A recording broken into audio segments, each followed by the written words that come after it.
The following is a production of DallasCowboys.com and the Dallas Cowboys Football Club. How about them Cowboys? Yeah! Go Cowboys! This is Cowboys StoryLine with Nick Eatman.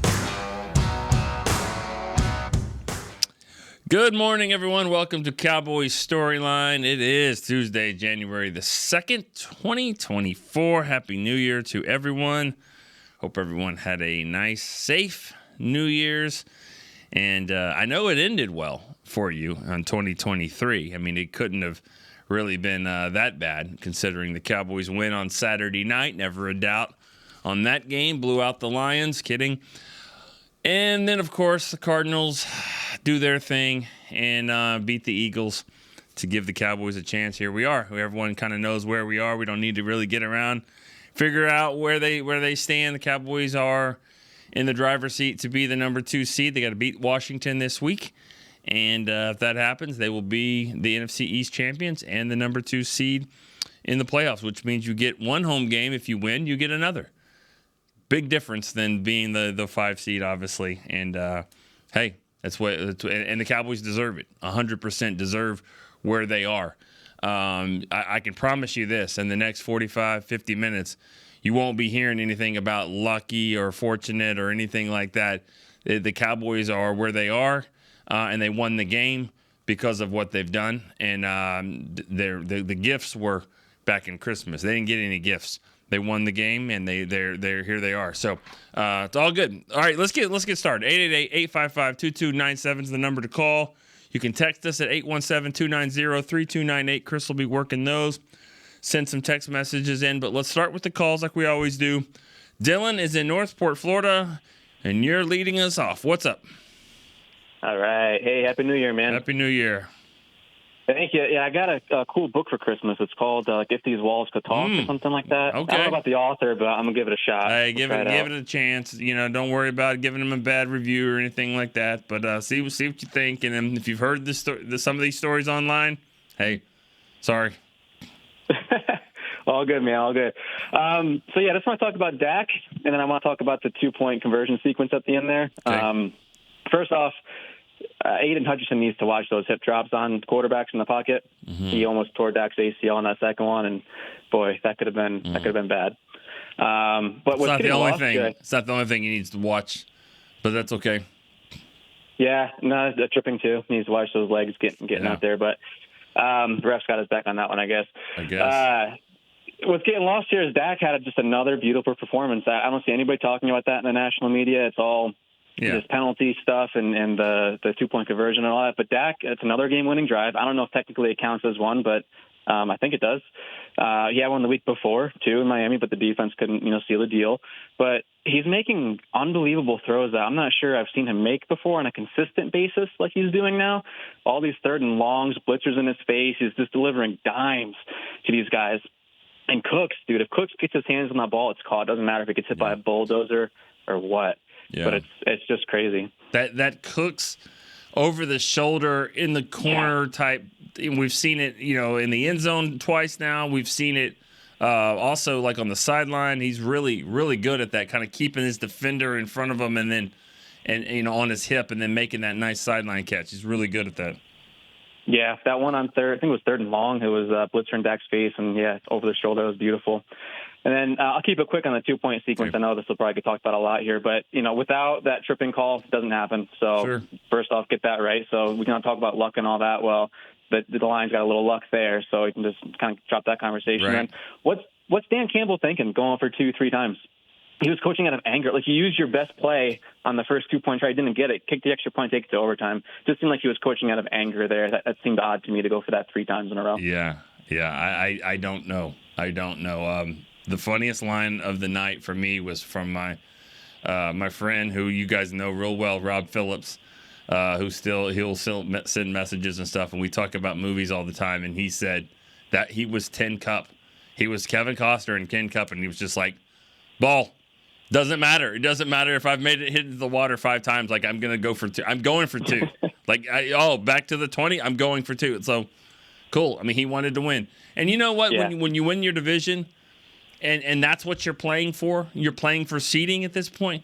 maybe you can play that way. And maybe that's what McCarthy was doing. And we're not gonna dismiss the play calling stuff before that drive too, because that needs to be addressed. Yep. But maybe that's what you're not playing out of desperation as much. He wanted that one, and he's also thinking too, what am I going to do? Go to overtime and try to stop CeeDee Lamb?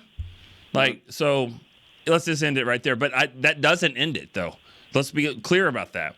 This guy can make a 67-yard field goal. So you got to get it with one timeout. You got to get to midfield somehow and try a 65, 67-yard field goal. I don't love the chances, but I'd take them. Yeah, and Dan did it earlier too when that he got the punt, fake punt, and then went for the touchdown or the first or whatever it was instead of kicking a field goal. That's a big deal. And then the Mike McCarthy second down call. I don't know if that's Dak or McCarthy, but we can't be doing that. Terrible. Can't be doing that at all. All right, thanks for the call. All right, let's go, Brian in Kansas City. Brian, Kansas City, what's up? Good morning, Mr. Eatman. How are you, sir? Good. How are you doing? I'm doing fantastic. Fantastic. All right. Going forward, I look at the league as the Niners and the Ravens are kind of in a slightly different category. We all know what happened when they played each other. And everybody else has got about the same shot. And I think the Cowboys are as good as anybody else. And we all know on any given Sunday anything can happen, right? You go back to 1989. I always use that year as my example. Cowboys only beat one team, but they beat a pretty good Redskins team that year. Yeah. It was their day, Yep. And on any given day, I still think we're going to go as far as our offensive line can take us. But, boy, having possibly 2 home games, and you never know what happens. You could be home all the way depending on what happens with the other games. Right. And that's the big deal. That's the big deal is just – you're right. 49ers are on a different level than the Cowboys is what it seems. And you're going to be – if you can win this game, you'll be on the other side of the bracket, and you wouldn't have to face them until the championship game. And if that happens, now you're dealing with a completely different thing we haven't seen in 30 years, a championship game. So all bets are off at that point about, can they beat the Niners? I mean, because at that point you would have taken your team to a level that you haven't been in 3 decades, and then now you're just like, well, let's just go do this. Let's just go win it. Yes, sir. Hey, I got an old timer for you. He was a free safety for us way back in the day. Ray Horton, and I'll hang up if you got a story on him. Ray Horton, number 20. I think he played and he was a good defensive coordinator too.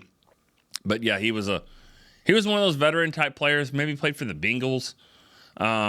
Played, and it was one of those guys that I think also helped the Cowboys as far as like young team trying to learn how to win.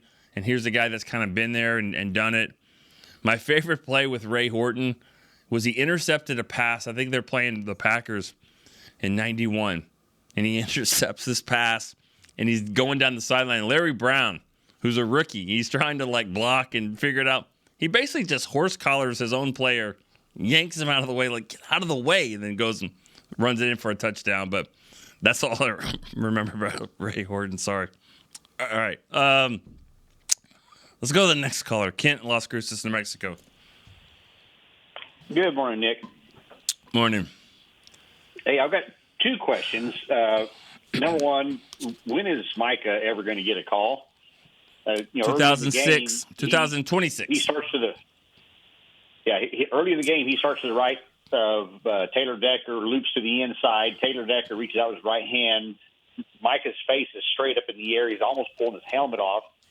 So he's right in front of the referee, and there's no call. Well, here's the thing. The referees didn't know Taylor Decker even existed in the game, so they didn't even see Taylor Decker hold because they didn't see him the entire game. That's my point. Right, apparently. The second thing Taylor Decker was invisible the entire game, so until he caught that touchdown that didn't count. Sorry. So the second thing I have is, what is it with defensive coordinators? It's not just Dan Quinn, and this goes all the way back to the Landry era. I'm a little older than you, and I can recall the prevent defense, and my dad used to lose his mind. Right. All it does is prevent you from winning. Mine too. And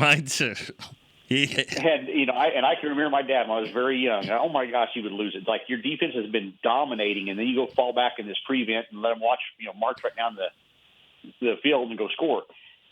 Dan Quinn had been bringing pressure. He'd been bringing extra men. They were stunting. They were putting pressure on Goff, and he turned it over twice.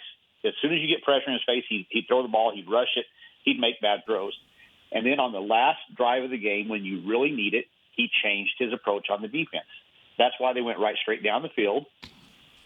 Why even give him the opportunity? Yeah. I don't know. And I wouldn't have given him that much time. I mean, that's the problem for me. But I agree with you so many times. I don't think they give enough pressure on those situations. Just don't even give them a chance to do that. Like on the Hail Marys, I would never let them do that. I would never let them run around and throw it there. Like, you're going to get rid of the ball quick, and then I have to go make the tackle. So, yeah. In Quinn's defense, I mean, this is not just Quinn. You see defensive coordinators doing this all the time. Very, because like you've been dominating a game. Your defense has been controlling it. Maybe you just like previous that got two really good stops. Well, usually, and then. Well, one thing let me say this: I don't believe the prevent defense only prevents you from winning. It prevents teams from scoring quickly. That's what it's supposed to prevent. Prevent you from scoring quickly. If now, but in that situation, I don't know if I love it. But I mean, that's on McCarthy. I'm all for it. It's not on Quinn. If you're up by more than 8, if you are up by more than 8, then I'm all for it. Yeah. That's been burn clock. Yeah, I mean, what you want to do is you want to keep the middle open there so they, with no timeouts. But why ask the Cowboys defense to do that when their offense didn't do that? And right. But anyways, all right. Thanks for the call. Appreciate that. I feel like the offense that's twice now, Seattle game and then this game where you're under 2 minutes, no timeouts. You've got to knock the clock down, not in half, but like 40% of the clock you can take off the field just by kneeling it down or just running the football. But I thought that was really, really bad, what happened the other night, the second down throw to Cooks. You've got to get off the field. And that tripping call, I said this in the press box to Derek, the tripping call actually could have helped the Cowboys. Even though it was called against them, it was first down, 2:05 to go. They got a 7-yard run, wiped out. Now it's down to 2 minutes, though. Now it's back to first down again. Even though it's first and a mile, first and 25, it's still first down again, and they only have 2 timeouts. So that actually helped them because I thought instead of like running the ball twice and then them calling 2 timeouts, you had a chance to get it down to 105, about a minute. They still threw the ball. So I don't even know if they would have got the tripping call the other way. I don't know if Mike's still not going to throw the ball. I'm not sure. I know he's confident in his team, but you have to think about that. The Lions went in 3 plays down to the 20-yard line in 3 plays. It took them a minute and 5 seconds, a minute and 10 seconds. But if there was only a minute on the clock, they would have changed everything on how they did this. I just think that, and the irony here is that I thought the Jacksonville game was the one last year that he was annoyed with Kellen Moore because they ran the ball. I mean, they didn't run it enough. They had the lead. They got cute. They threw it around, and they didn't run the ball and kind of drain the clock like they should have done in that situation. And here we are in 2 games where all they have to do is run the football and cut this thing in half from a minute 40 down to a minute, a little under, and they're not doing that. And it's twice they've gotten lucky that it hasn't cost them, and it almost did this last time. But I say 1,000 times, there's no difference between playing to win and playing not to lose. If you don't throw the ball around and you just run it, you're playing not to lose. And you know what? That works too. All right. I got a couple of text message questions here. One of them was Conchi in New Jersey. Does McCarthy have an in-game consultant that assists with in-game management? If not, he needs one. I think all those assistants, some of those guys, some of the other coordinators, Quinn, Bones, Fossil, but I don't think he has a guy that he talks to. And I don't agree. I don't think he necessarily needs one because I'm not saying he doesn't need help doing it. He just needs to make better decisions. But you don't act. It's not like you're just a consultant that you sit around and you have a meeting. You don't have time for all that. All right, let's go to the next caller. Kelly in Bozeman, Montana. Hey, how you doing, Nick? I'm good. How you doing? Good, fantastic. A win's a win, and I will take it. Yep. However, I was calling. First of all, big fan. Love your show. This new Thank show, it is the one on the network, as far as I'm concerned. Secondly, that's exactly why I was calling. Is the play calling at the end of that game? I've never seen anything quite like it. Do you know what happened on that second down? What was that? It was a miscommunication. Mike even said they weren't supposed to throw it like that. But doesn't matter. I mean, run the ball to Pollard. I mean, exactly. I mean, I don't care. Run the ball to Turpin. I'd be okay with this. Turpin, CD, Cook, somebody around the edge.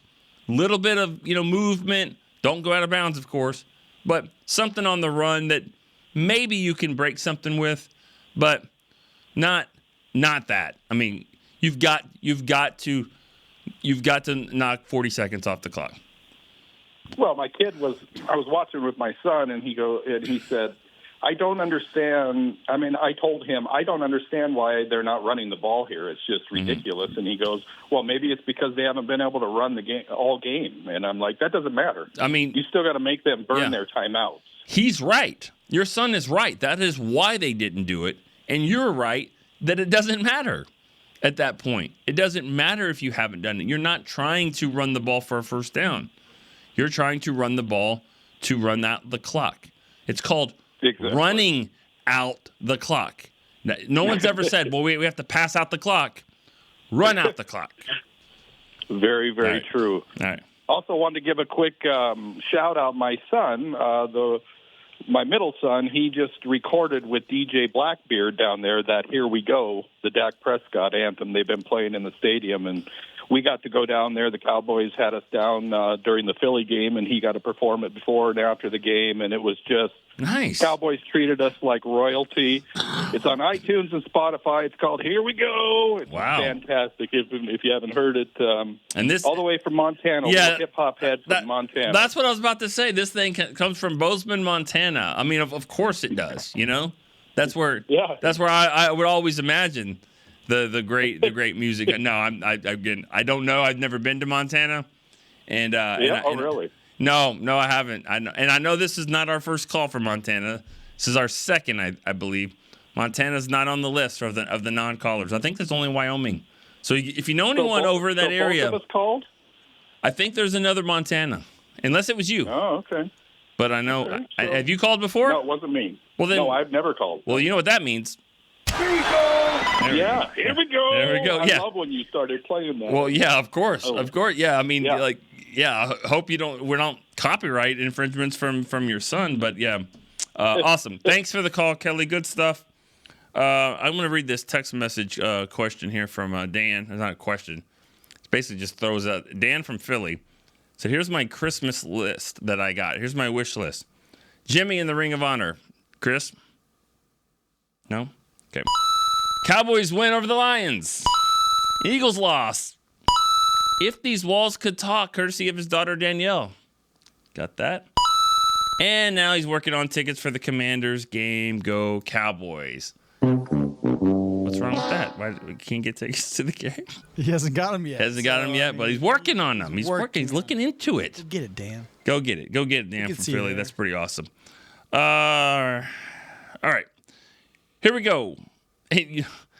Here's like the co-host of the show. All right. I mean, seriously, people now are saying to me, I can't wait to see what Vegas says. And I'm like, Vegas has not even put the line out. No, they're not talking about Vegas, the actual city, or Vegas, the actual sports book. They're talking about Rob from Vegas. Rob, people are waiting to hear from you. They're like, oh, I'm just going to listen to Nick on StoryLine because he's going to provide Rob from Vegas. First, I want to wish everybody Happy New Year. You too, man. What's up? Great win. I mean, you beat a quality team, and let's face it, the next day made it even better when the Eagles lost. Yep. Everything we're talking about McCarthy, listen, I agree, but there's a couple of things. There was a play with about 2:41 left. It was 3rd and 5. I think we had it about at the 45-yard line. You have to put your best play in to get a first down, and you cannot leave Terrence Steele one-on-one with Hutchinson. He was the guy that was blowing up he was the only guy getting pressure pretty much the whole night. And what do? They leave, and he beat Steele immediately and sacked Dak, and we had a punt. That's a huge play. That's situational football. You got a first down there, you could almost put this game away. Well, hold on. Has he not? I mean, you act like Hutchinson had just been beating Steele all game. Yeah, but he's already had 2 sacks going in, and I'm not saying he had 2 because that was his 3rd sack. Okay. My thing is, you don't take the chance. You got to say, I'm not letting this guy beat me on this play. Help him out, chip him something, and design a play first down. I totally agree with Turpin. They didn't give him the ball one time on offense.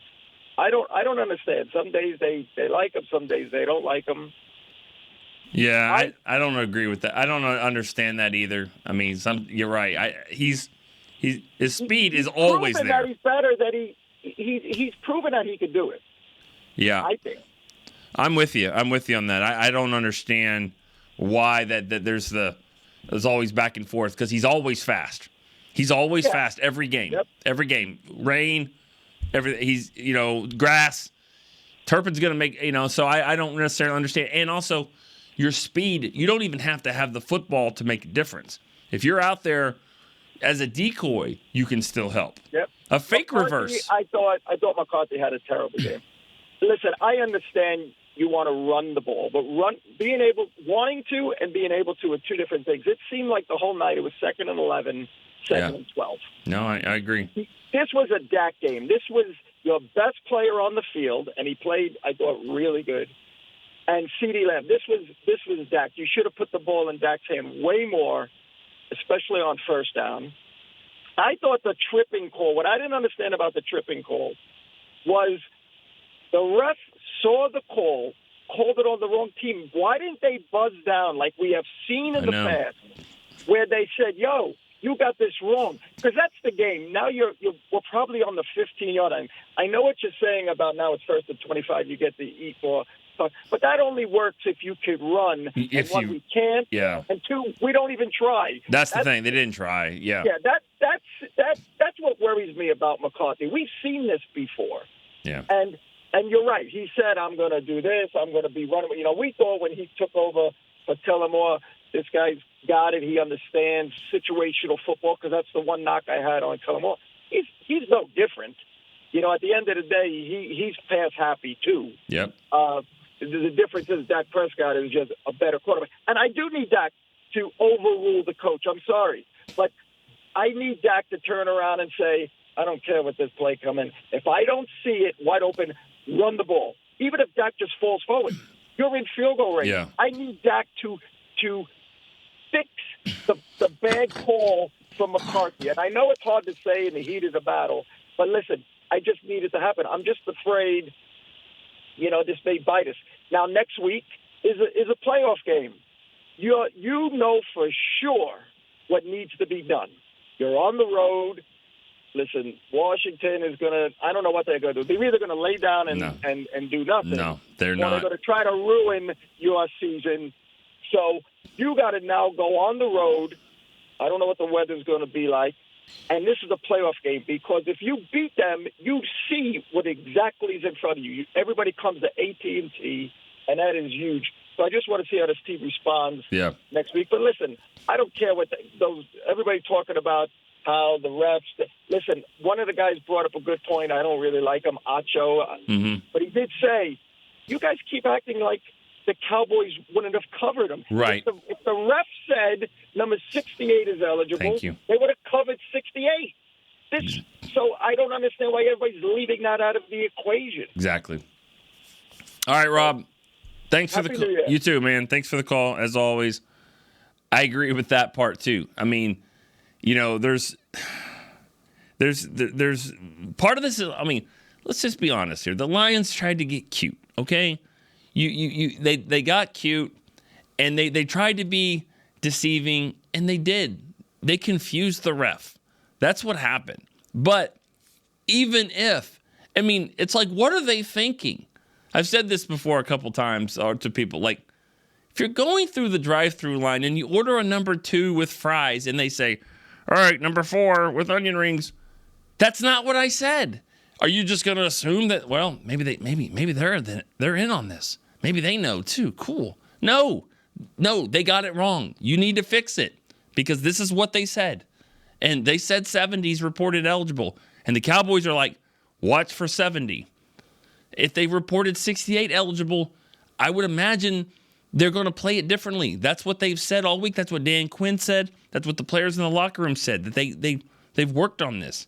So the Lions got it. They should have said right then, they didn't report it. That's when you go to the official. Maybe they give you a new 25 and say, no, I'm sorry. Got it the wrong name. And then everyone's alerting to it, and now they're going to have to do it differently. But don't act like just because that was the play that the Cowboys weren't going to cover that. So that's ridiculous. It's on the Lions. The Lions got cute, and they got too cute. But, hey, I still think the Cowboys were going to get at least a field goal opportunity out of it. And like we've said before, doesn't matter. It doesn't matter because they got fortunate with that call. They were unfortunate with the stupid tripping call when nobody even got tripped. The leg went out there and you just picked the wrong guy. That's ridiculous. And then also, as I've said before too, everything that's happened to the Cowboys favorably happened to them unfavorably. They got a good call for them. Well, they had a bad call a minute before. The Eagles somehow lost to the Cardinals. Well, the Cardinals beat the Cowboys too. The Cowboys wouldn't even be in this situation if they wouldn't have gone to Arizona and flubbed it up there. So, hey, I say it 1,000 times. What comes up goes down. It all comes around. All right, let's go to Albert in Tucson. Good morning. Good morning. Happy New Year. Happy New Year. Say thank you to those Cardinals over there. Yeah, that's right.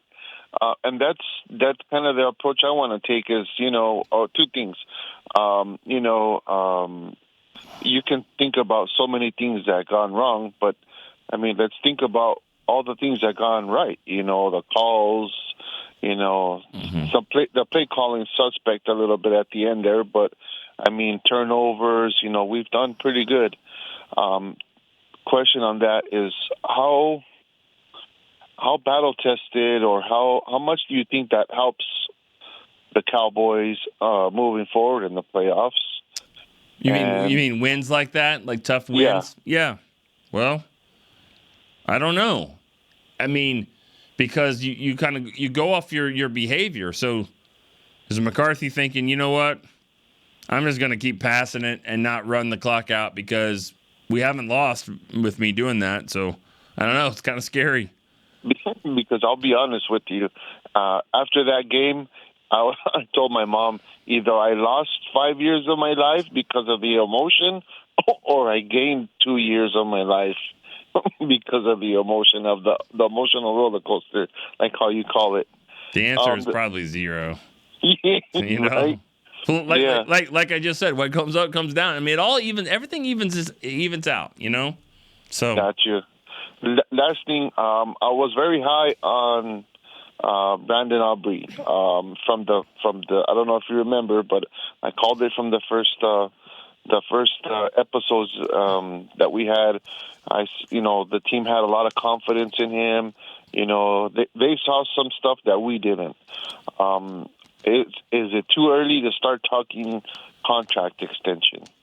You want to get this guy signed up, right? Don't you think? And how much of how hard is it going to be to get him signed with everybody else? Well, so I'll leave it at that. All right, and, thanks for the call. We'll find that out on his contract. I know this Turpin, when they signed him, he signed a 3-year deal, so right out of the USFL. I guarantee it's not a 1-year deal. It's at least a 2, maybe a 3. Brandon Aubrey, he was playing soccer, and he was like in software management or something like that. I mean, it was like doing code. So he's going to take whatever contract in front of him. They don't have to work on that just yet. But I'll say this. Offensive Rookie of the Year. I mean, they don't have a special teams Rookie of the Year. They should. I mean, how many kickers and punters and kick returners are out there every year? I mean, they should have a special teams award for rookies because I think there's always 5 to 10. But, I mean, this guy's been unbelievable.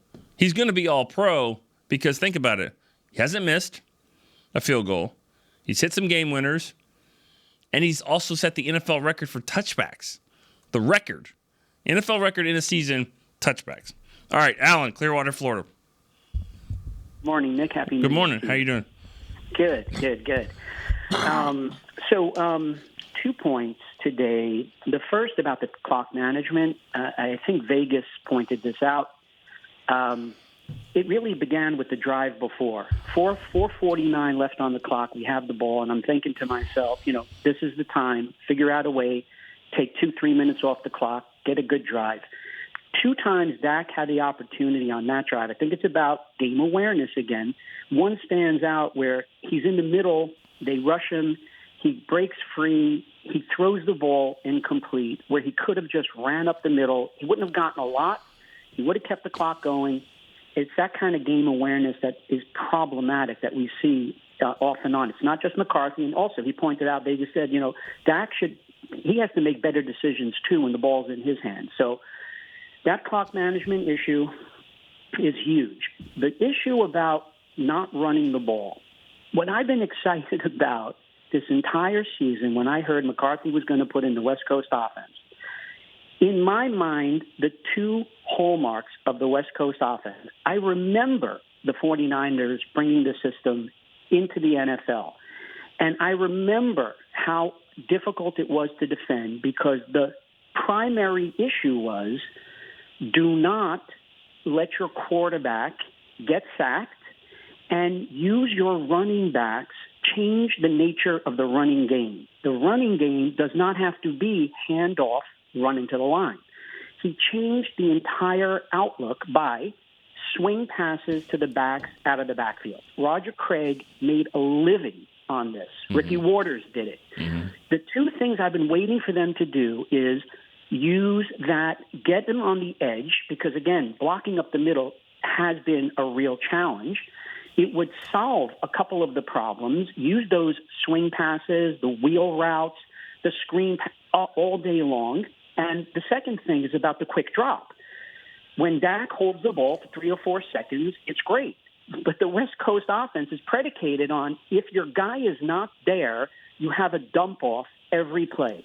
When we watch Dak struggle, when the offensive line struggles, it's the same issue. He holds the ball for too long. If he can get out of the pocket, great. But when he can't, so it's kind of mind-boggling to me that as I've been watching them all season, I wish they would use these 2 fundamentals, and I think we could be so much more successful. And random Cowboy for you, Kavika Pittman. Kavika Pittman. All right. Man, that's a blast from the past right there. Kavika Pittman. I don't have any stories really covering him because he was right before I got here, like in the mid-90s. Just one of those picks where they were hoping to strike gold. They weren't picking high in the first round, or he actually might have been a second round pick. But I think that was the year that they really wanted Tony Brackens from Texas, and it ended up being they didn't get him, and they ended up getting Kavika Pittman. It's kind of like that's always a story. Like they really wanted Tony Gonzalez, but they got David LaFleur. I mean, didn't exactly work out that way. All right. But I hear what you're saying, Alan. I mean, the running back situation, it hasn't. I mean, to think what this offense has done without, really running the ball well and without getting a lot of production from Pollard. I mean, this just hasn't been a season where we thought, I thought more from Pollard. I really did. It just hasn't worked out. But I'll say this on the touchdown drive to go take the lead and, they ran the ball well on that drive. I mean, they did. If you go back and remember, there were some nice runs right up the middle by Pollard that kind of got them going, and they ended up scoring the touchdown they needed. All right, Chris in Pennsylvania is our next caller. Hi, how you doing today, brother? How you doing? Hey, it's Victory Tuesday. We're all happy. Yeah. Listen, I got to make this real quick. I'm actually at the hospital right now. My girlfriend just had surgery, so I have to go pick her up. Okay, all right. One quick thing for you. Why, in the name of God, at the end of the game, did they go prevent? That was so stupid. They were attacking all day, and they did great. And at the end of the day, they said, you know what? They don't get behind us, we'll be fine.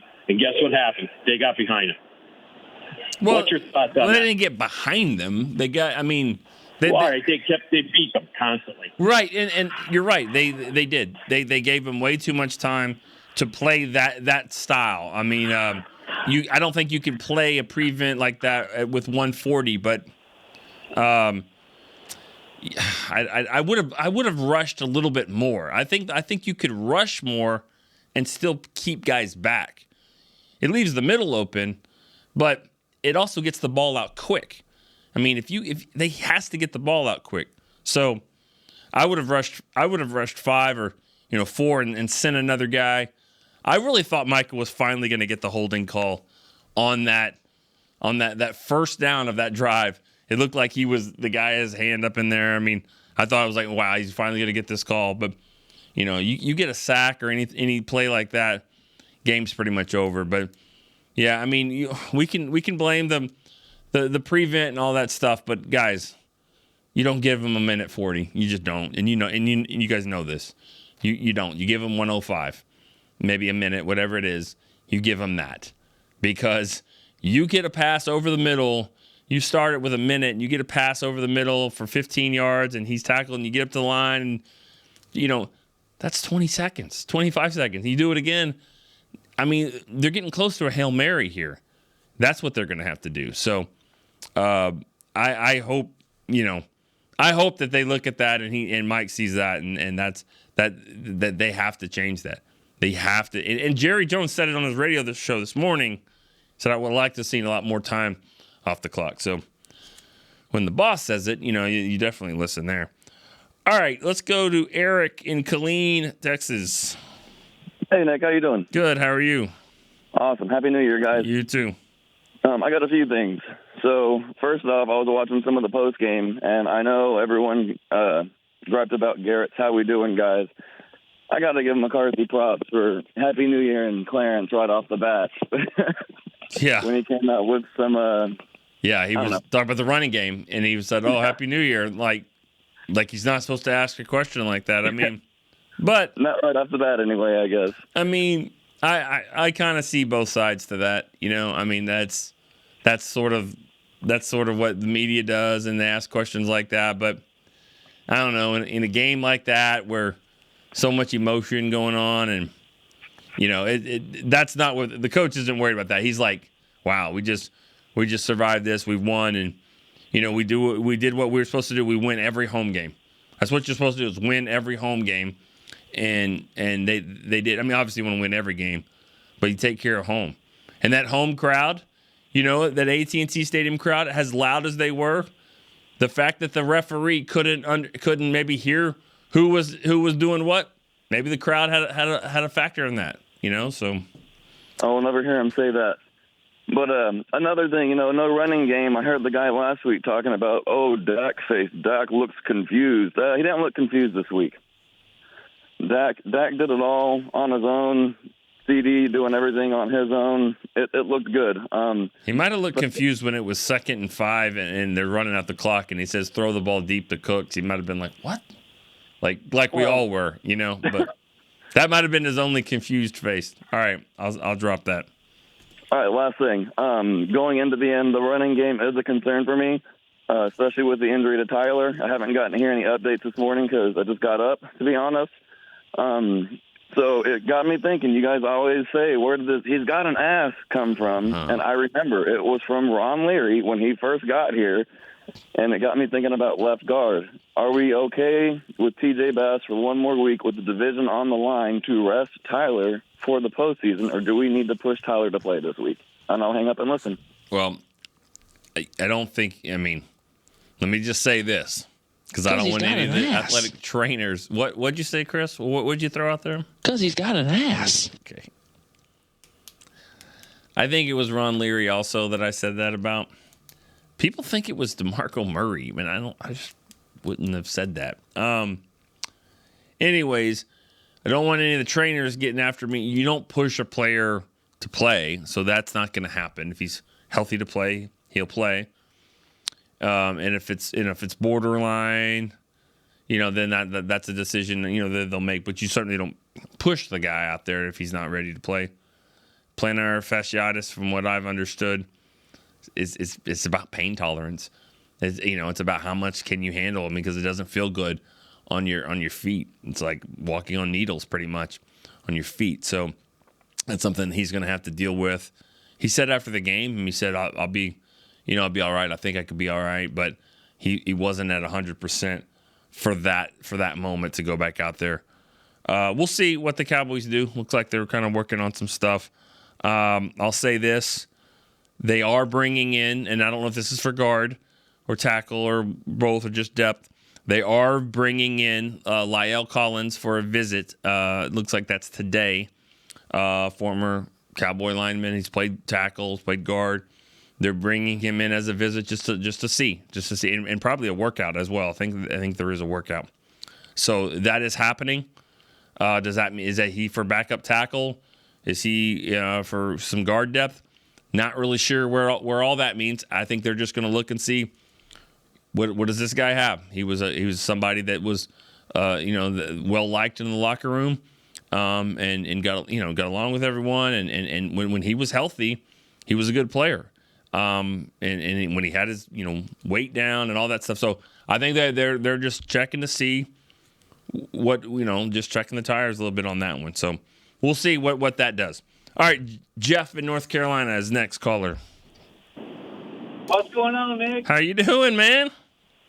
I'm good. How about yourself? I'm good. Good. Man, I tell you, I'm with you on the 2-point conversion. I think the lines were they were trying to be too cute. They were trying to deceive the Cowboys what they're doing. And I noticed that from the start after the game, everybody was just losing their minds. Scott Van Pelt and Ryan Clark, they were just losing their minds over it. So this referee, you can see that this guy's reporting.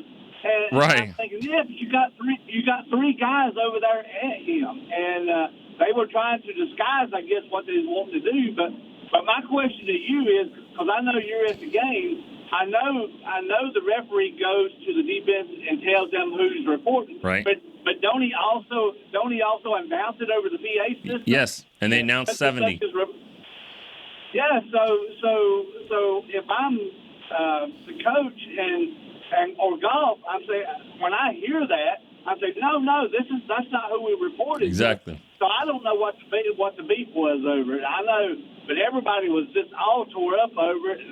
And Adam Schefter was on there yesterday. So, Brad Allen's crew has been demoted for the playoffs, and all this stuff. But it's just funny that Michael Parsons hadn't had a holding call against him, and 8 games seems like forever. And everybody says the Cowboys need to shut up about the referees, and then when when something happens that actually benefits them, they're all tore up over it.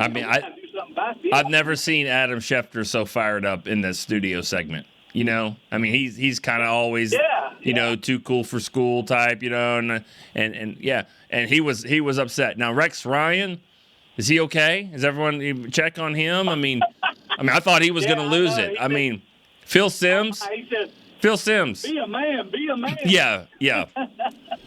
It's so funny. Phil Simms did the same thing. He was just, Phil, it's your turn to, you announced the NFC playoffs. He's like, 49ers won, Cowboys because of that error Saturday or 2. It's like, dude, you've lost the Giants logo on your hat like 30 years ago. Get over it. Same with Rex Ryan. Exactly. He's his father's son. Same. Like they can never give the Cowboys any credit, but I thought it was funny. Yeah, and I agree with you on McCarthy. Really, both coaches really made mistakes at the end of that game. I mean, Mike should have ran the ball, run more time off, and then when Campbell, when they didn't get the 2 point, he should have kicked it. I mean, take your chance in overtime. I mean, I understand. I mean, that's just the way he is. He's aggressive, but still, I mean, you try it 3 times, and I kept thinking, y'all just keep trying it, because I knew sooner or later Goff wasn't going to make 3 good throws in a row. Right. It was the law of averages going. They're going to miss this, somebody asked me at church yesterday morning about it and about all of it, and I said, well, it's like this. I said, I'm not exactly sure what happened there. I think a lot of people made mistakes there. I said, but it was Jimmy's night, and I remember after the Herschel Walker trade, everybody was saying, well, we hoodooed Minnesota and all that, and Jimmy said, well, you can say what you want. All I can tell you is we're happy with it. That's what I was telling everybody at church yesterday. I said, I don't know exactly what happened, but I'm happy with it. Yeah. Because we won the game. Exactly. Nobody cares. When you lose it, no one cares. That's right. Thanks, Jeff. Thanks for the call. And, he brought up Jimmy Johnson. Just want to kind of mention that part, too. It was really a special night, obviously, with Jimmy going in. And I thought Jerry and Jimmy on the field, I thought their speeches were amazing, just perfect. And so I'm glad, it didn't get ruined or anything. That's what I wrote in my column. I've seen this thing before. I saw Michael, Emmett, Troy go on in 2005, and they all went in together. Ring of Honor, Cowboys playing Washington, blowing them out 13-0. No chance. When's the last time the Cowboys had a shutout? But Santana Moss touchdown, spoiled that one, lost by 1, and I thought, well, about to happen here in Detroit, but it didn't. All right, one more caller, Isaiah in Jacksonville, Florida. Isaiah. How you doing there, Nick? Happy New Year to you. And like I always say, you got the number 1 show. Go ahead and mark that down. All the people that say you got the number 1 show now. All right. Give it, Chris. There you go. I don't think the ratings don't suggest that just yet. Yes, it does, Nick. But we're working on it. All the time. We're working on it. Okay. Tell your friends. Tell your friends. I am. I tell them all. Yeah. Listen to Nick. Y'all need to get on YouTube. Line. That's the thing. Y'all watch it on YouTube. I need some YouTube views. You got to get that. Okay. Got to get that going. YouTube. All right. Yeah, I understand. Okay. I will do that, Nick. Right.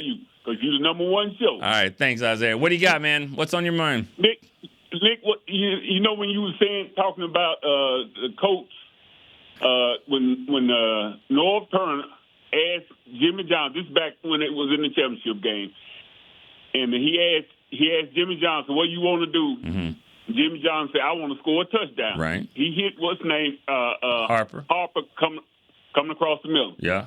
Is that the process that Mike McCarthy had when he threw the pass on second down? No, because that was 4 minutes to go. 4 minutes.